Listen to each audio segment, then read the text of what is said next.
I'm Kathryn Raaker of The Chef You and I want to welcome my chef friend, Brian Moore, who I've known for quite a while, to our show today. And I told him I had a challenge, and the challenge was bread, making bread, right? Right. Well, I have to tell you that I received a kit in the mail called the Average Joe Artisan Bread Kit, right?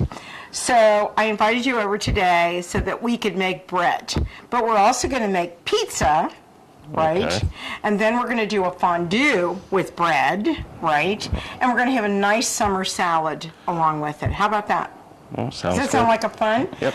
Okay, so I think the first thing we have to do, right, is I pre-measured everything that we have to make. Okay.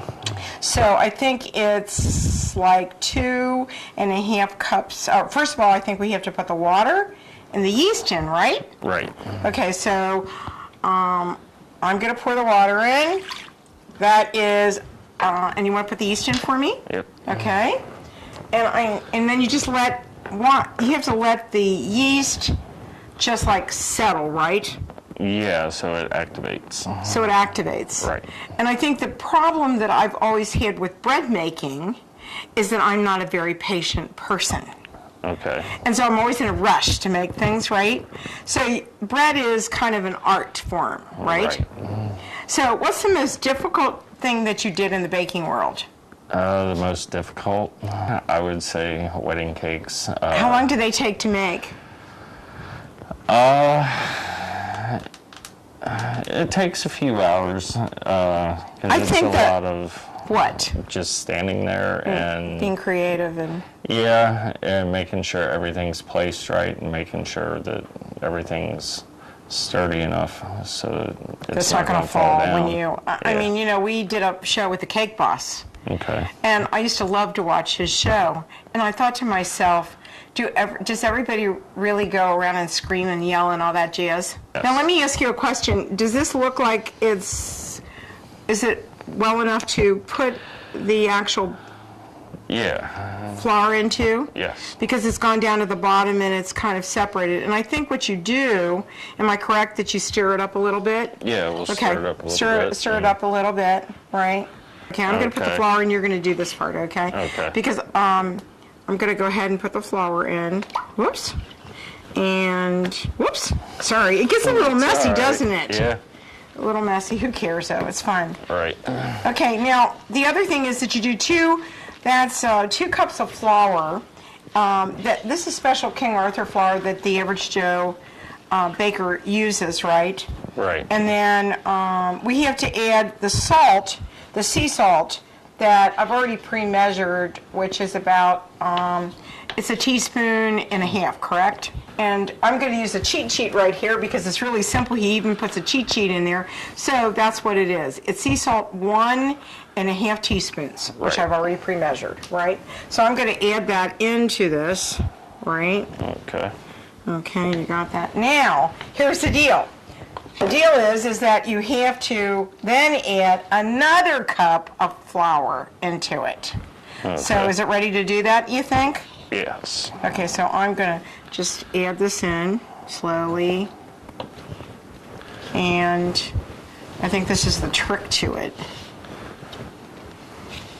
And then you have to just make sure that you're getting it really well blended. And you know, I kind of did some last night so that we would have it today. Okay. But I wanted to show everybody how you do it, so I'm going to put the rest of that in there. Okay. And the cool part is that through the joy of television, because we have to, the magic of television, we have to, it takes 18 to 24 hours once we do this, and then we have to let this sit. And if you want me to, I'll use my hands and I'll get it really together. Would you like me to do that? Or can you do it just with that? You're doing it. Hands work better. Okay, let me try that. Okay, so kids, if you really want to get down and dirty, this is what I did last night. I got into it and I'm kneading it well. And you knead it for 3 to 5 minutes. And you get all the flour in there. And I think it's fun because it's like playing with Play-Doh. Yeah. right? Just a little stickier. It's just a little stickier than that, but you get all the flour in there.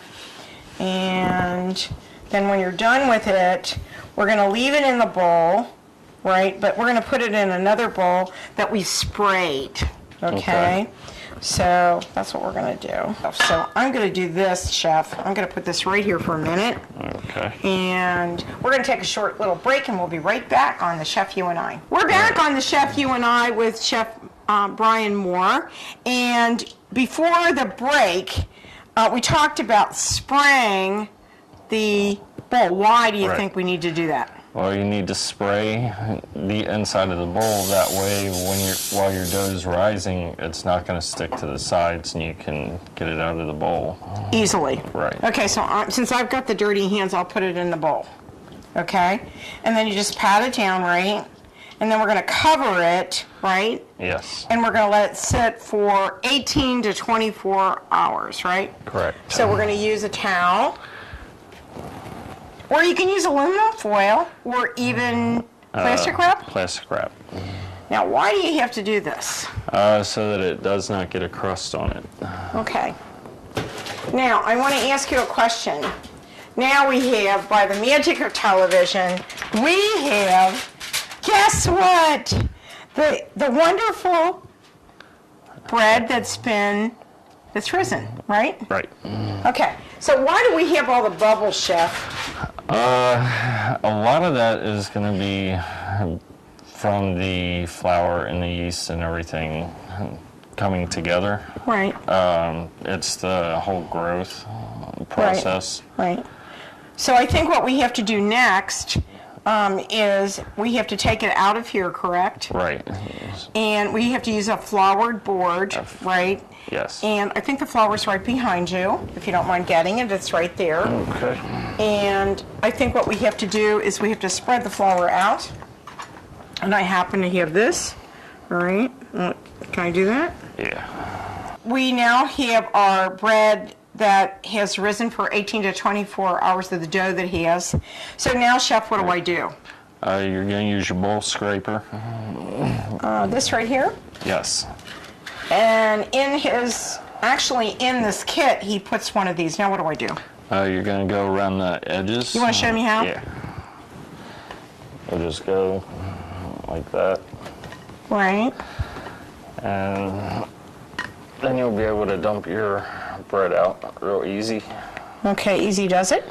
Well, see, and that's great because we used a spray. We used a spray last night on it, and it came out really easily. Now what are we going to do? Okay, you're going to push it down, and then you're going to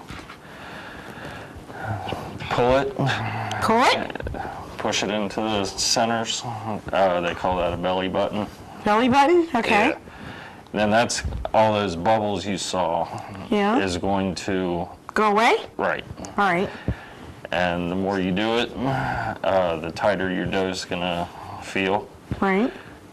Because you can see how it's We have two of these, right? We have two of these? Okay, Yes. then what? You've got your dough like that, Right. and you'll take that.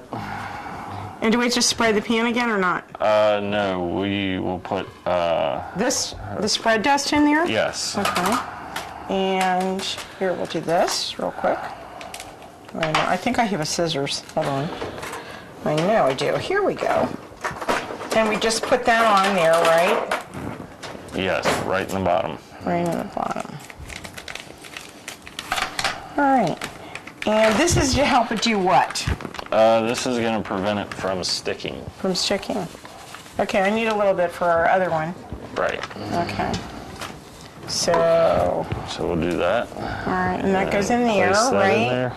Now, it sits for, they said, another 20 minutes, right?